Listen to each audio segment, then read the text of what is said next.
Now, in this session, we will discuss about how these securities are analyzed, right?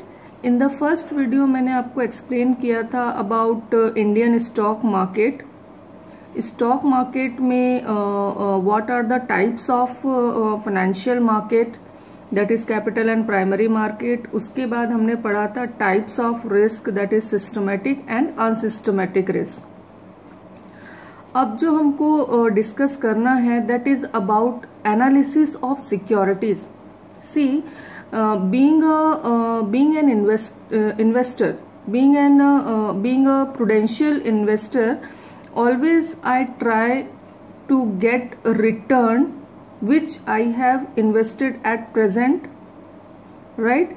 अब ये जो return का calculation होता है, जब हम इन्वेस्टमेंट करते हैं तो उस इन्वेस्टमेंट के साथ एक रिस्क फैक्टर भी होता है which we should not avoid, right?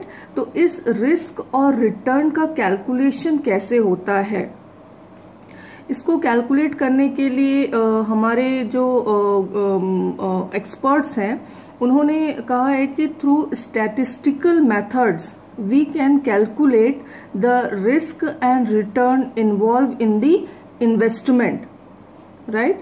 आपको फ्यूचर में लॉस होगा कि प्रॉफिट होगा, आपका इन्वेस्टमेंट लॉस में जाएगा कि प्रॉफिट में जाएगा, you can calculate by using the statistical method, right? So today we will solve the problem related to risk and return.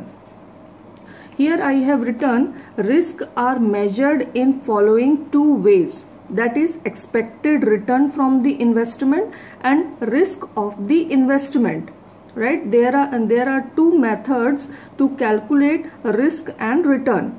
So expected return, the expected return of the investment is the probability of all the possible returns. It is the probability. In future आपको profit होगा या loss होगा. Being an investor, मैं हमेशा यही expect करूंगी कि आज जो मैंने इन्वेस्टमेंट किया है that I should get my profit with that I should get my return with profit. But as we have discussed systematic and unsystematic risk, the impact of systematic and unsystematic risk कभी कभी जो है इसके opposite भी हो जाता है कि हमको प्रॉफिट ना होके जितना हम एक्सपेक्ट करते हैं उतना प्रॉफिट हमको नहीं होता हमारे इन्वेस्टमेंट से. तो उसका एनालिसिस हम किस तरीके से करेंगे, तो देखिए possible returns are denoted by possible returns. हम यहाँ पे कैलकुलेट करेंगे सबसे पहले एक्सपेक्टेड रिटर्न, ठीक है? एक्सपेक्टेड रिटर्न को कैलकुलेट करने की क्या वेज हैं? Possible returns are denoted by XI, ठीक है? XI से हम रिटर्न को डिनोट करते हैं and probabilities are denoted by P. P means probability, XI means return, and the expected return is represented by X bar. X bar means mean, right? So the formula would be like mean is equal to summation XI. XI means return, ठीक है? Returns are denoted by XI. Summation of XI into probability of return, probability into return.